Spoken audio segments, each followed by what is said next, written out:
चाहे आप इस डिवाइस को ले लो, इसे लो या फिर इसे ले लो, इन सब में आपको एक चीज कॉमन मिलेगी, वो है स्टोरेज। और स्टोरेज भी आपको अलग अलग तरीके के देखने को मिलेंगे। इसमें आपको HDD यानी कि हार्ड डिस्क का भी ऑप्शन देखने को मिलता है, इनमें आपको वो ऑप्शन देखने को नहीं मिलता है। यहाँ पर आपको SSD और रैम, केवल यही दोनों स्टोरेज टाइप देखने को मिलते हैं। अब यहाँ पर बहुत सारे लोगों का सवाल होगा कि स्टोरेज के अंदर रैम कोई स्टोरेज डिवाइस थोड़ी ना है।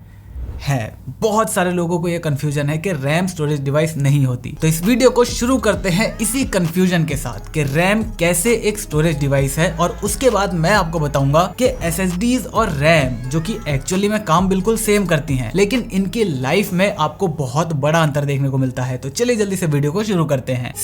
हमारा फोन, कंप्यूटर जो भी है, एक तरह से वो एक कंप्यूटिंग डिवाइस ही है। तो वहां पर सबसे पहले देखते हैं कि एक कंप्यूटिंग डिवाइस आखिर काम कैसे करता है। देखो, किसी भी कंप्यूटर का दिमाग क्या होता है? प्रोसेसर का काम होता है चीजों को प्रोसेस करना, इंफॉर्मेशन को प्रोसेस करना, कैलकुलेशन करना। इन सिंपल लैंग्वेज उसके पास क्वेश्चंस आते हैं, वो उन क्वेश्चंस को सॉल्व करता है। प्रोसेसर कभी भी किसी इंफॉर्मेशन को स्टोर नहीं करता। तो यहाँ पर मान लो मेरे पास ये एक फोटो है, मुझे इस फोटो को ब्लैक एंड व्हाइट करना है। मैं यहाँ पर जाकर कमांड दूंगा कि इस फोटो को ब्लैक एंड व्हाइट कर दो, तो ब्लैक एंड व्हाइट करने का काम प्रोसेसर करेगा। लेकिन ये जो फोटो है वो स्टोर कहाँ पे है? वो स्टोर है या तो SSD में या फिर HDD में। अब यहाँ पर हम HDD की बात नहीं करेंगे, हार्ड डिस्क की बात नहीं करेंगे, क्योंकि वो एक मूविंग डिवाइस है। वो रैम और SSD से बिल्कुल अलग होता है। और आज 2022 में अगर आपको कोई स्टोरेज डिवाइस लेना है तो मैं किसी को रिकमेंड भी नहीं करता कि आप HDD की तरफ जाओ। आपको अच्छी खासी सस्ती SSDs देखने को मिल जाती हैं। तो हम सिर्फ SSDs की बात करेंगे। तो ये फोटो मेरी SSD के अंदर अभी स्टोर है। अब यहाँ पर हमारा जो प्रोसेसर है उसकी कैलकुलेशन एबिलिटीज बहुत ज्यादा होती हैं। वो एक साथ बहुत सारी कैलकुलेशन या बहुत सारे क्वेश्चंस को सॉल्व कर सकता है। मान लो आपके पास एक तगड़ा सा प्रोसेसर है जो एक साथ 100 करोड़ क्वेश्चंस को सॉल्व कर सकता है 1 सेकंड के अंदर। अब यहाँ पर जैसे ही मैंने ब्लैक एंड व्हाइट करने का कमांड दिया, तो अब इस फोटो की इंफॉर्मेशन हमारे प्रोसेसर तक जाए, उसका क्या रास्ता है कि भाई SSD से सीधा इस प्रोसेसर तक चला जाए। लेकिन SSDs जो होती हैं हमारी रेगुलर, उनकी स्पीड इतनी भी ज्यादा नहीं होती जितना हमारा प्रोसेसर हैंडल कर सकता है। मैंने आपको बताया कि हमारा प्रोसेसर मान लो 100 करोड़ कैलकुलेशन पर सेकंड कर सकता है, लेकिन हमारी जो अच्छी SSDs भी होंगी ना, वो 1 सेकंड के अंदर 10 लाख क्वेश्चन ही दे पाएंगी उसे। लेकिन उसकी एबिलिटी 100 करोड़ क्वेश्चन की है।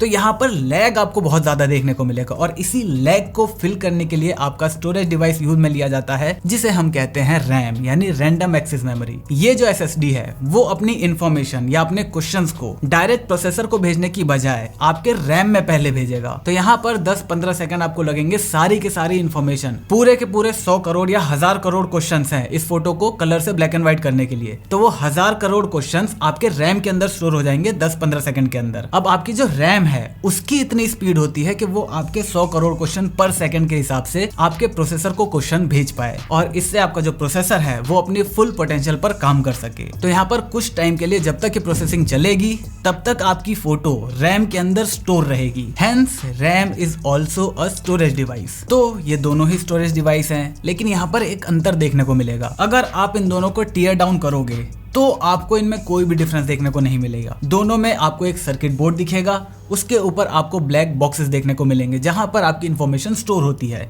दोनों के अंदर। तो यहाँ पर डिफरेंस आता कहाँ है? डिफरेंस आता है दोनों के फंक्शन में। इसी वजह से SSDs के अंदर आपको एक लिमिटेड टाइम पीरियड के लिए लाइफ स्पैन मिलता है, जैसे फॉर एग्जांपल 1 साल 2 साल की वारंटी मिलेगी, या फिर इसको जो इसका लाइफ स्पैन है उसको जनरली TBW के फॉर्म में नापा जाता है, यानी टेराबाइट रिटन।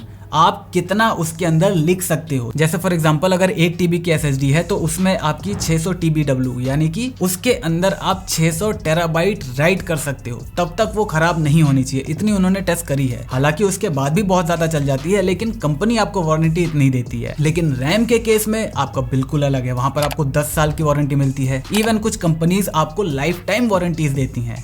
तो इतना कॉन्फिडेंस उसमें कहां से आता है? अब जो लोग यहाँ पर SSD के खराब होने को रिलेट नहीं कर पा रहे हैं ना, उनको मैं एक एग्जांपल देता हूँ। जैसे फॉर एग्जांपल आपका फोन जो है 3 साल हो गए, 4-5 साल हो गए उस फोन को। अब यहाँ पर अचानक से आप उसको चार्ज में रखे थे, या फिर अचानक से उसकी बैटरी डाउन होती है, आप उसे बूट करते हो वो बूट ही नहीं होता, या फिर आपने चार्ज में लगाया था अपने आप फोन बंद हो जाता है, उसके बाद बूट ही नहीं होता, या कुछ भी दूसरी प्रॉब्लम आ जाती है, आपका फोन बूट होना बंद हो जाता है, या इवन कुछ अपडेट्स आते हैं, अपडेट के बाद जब आप उसको बूट करने की कोशिश करते हो तो फोन बूट नहीं होता। होता। पुराने फोन की स्पेशली मैं बात कर रहा हूँ, नए फोन के अंदर कुछ बग्स की वजह से ऐसा हो सकता है। पुराने फोन के अंदर ज्यादातर चांसेस है कि आपकी SSD खराब हो जाती है। पुराने फोन के अंदर जब आप उस चीज को कस्टमर केयर के पास दिखाने जाते हो तो वो लोग कहते हैं कि भाई इसका IC खराब हो गया, इसका मदरबोर्ड चेंज करना पड़ेगा। तो यहाँ पर IC का मतलब होता है कि जनरली आपकी जो SSD है, जो फोन के अंदर स्टोरेज सिस्टम है, वो खराब हो गया है, वो करप्ट हो गया है और उसे एक्सटर्नली चेंज नहीं किया जा सकता। इस वजह से आपके पूरे मदरबोर्ड को रिप्लेस करना पड़ता है। लेकिन ऐसा कभी भी आपके रैम के साथ नहीं होगा। तो क्यों है वो चीज,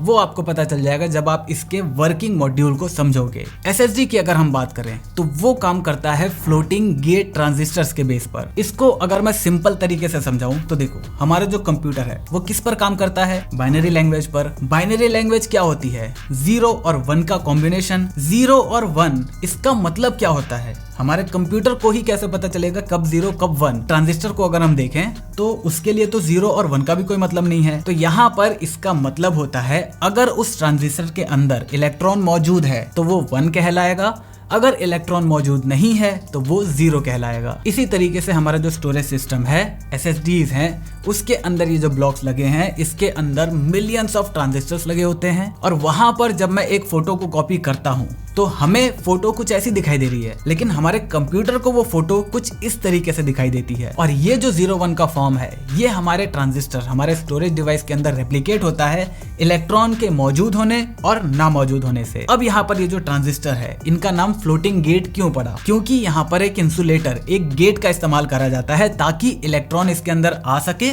और वापस जा सके। अब मान लो मैंने ये फोटो किसी भी कंप्यूटर या किसी भी मोबाइल के अंदर डाउनलोड करी या कॉपी करी, तो इसका मतलब ट्रांजिस्टर के अंदर जहां पर 1 आना होगा वहां पर एक इलेक्ट्रॉन कैरी हो जाएगा। इलेक्ट्रॉन का मतलब क्या होता है कि वहां पर चार्ज कैरी हो जाएगा और ये जो चार्ज है, जब तक ये फोटो इस SSD के अंदर पड़ी रहेगी तब तक ये चार्ज उन्हीं ट्रांजिस्टर्स में पड़ा रहेगा। और ये चीज 2 तरीके से SSD को खराब करती है। पहला, जितनी ज्यादा बार हम चीजों को कॉपी करेंगे उतनी बार ये जो गेट्स हैं ये खुलेंगे और बंद होंगे। जैसे ही हमने कुछ कॉपी करा तो ट्रांजिस्टर के अंदर इलेक्ट्रॉन को आने के लिए गेट खुलेगा। अगर हम कहीं और कॉपी कर रहे हैं या फिर कुछ रिप्लेस कर रहे हैं तो पुराना इलेक्ट्रॉन जो है वो बाहर निकलेगा, नया इलेक्ट्रॉन वहां पर आ जाएगा। तो ये जो गेट्स की ओपनिंग क्लोजिंग हो रही है, एक तो ये, नंबर 2 ये जो होल्ड करते हैं चार्ज को, यहाँ पर अगर आप अपने कंप्यूटर या मोबाइल को ऑफ भी कर देते हो तब भी जो इलेक्ट्रॉन है वो SSD के अंदर जो रखा हुआ था वो वहीं पर होल्ड रहेगा। क्यों? क्योंकि वहां पर ये इंसुलेटर गेट्स लगे हुए हैं। ये इलेक्ट्रॉन को अंदर बाहर नहीं जाने देते जब तक उस पर एक्सटर्नल फोर्स न लगाई जाए। इसी वजह से जब आप अपने कंप्यूटर को शट डाउन करते हो या अपने मोबाइल को स्विच ऑफ करते हो, जब स्विच ऑन करते हो तब आपका सारा का सारा डेटा मौजूद रहता है। क्यों? क्योंकि वो चार्ज उसी जगह पर मौजूद था, भले ही उसे पावर न मिल रही हो। तो यहाँ पर गेट का ओपनिंग क्लोजिंग होनी, इलेक्ट्रॉन्स का आना जाना और चार्ज को होल्ड करके रखना, इलेक्ट्रॉन्स को होल्ड करके रखने की वजह से ये जो गेट्स हैं ये धीरे धीरे खराब होने लगते हैं। धीरे धीरे इनमें वियर डाउन होने लगता है और अल्टीमेटली इनमें से चार्ज लीक होने लगता है। मतलब ये जो फोटो की इंफॉर्मेशन है, यहाँ पर हमारा अगर 1 आना था तो ये गेट्स अगर खराब हो गए तो यहाँ पर इलेक्ट्रॉन जिसको होल्ड रहना था वो होल्ड नहीं हो पाता और चार्ज लीक हो जाता है। इसका मतलब ये है आपकी इंफॉर्मेशन करप्ट हो जाती है। और अगर मान लो आपके फोन के SSD में कोई दिक्कत आ गई और उस एरिया के जो गेट्स हैं जहाँ पर आपका ऑपरेटिंग सिस्टम है, जैसे इसके अंदर अगर आपका iOS है तो SSD के अंदर जहाँ पर iOS स्टोर है उस वाले एरिया के अंदर जो गेट्स हैं उनमें अगर कोई दिक्कत आती है तो ये फोन फिर बूट नहीं हो पाएगा और इस वजह से SSDs खराब होती हैं।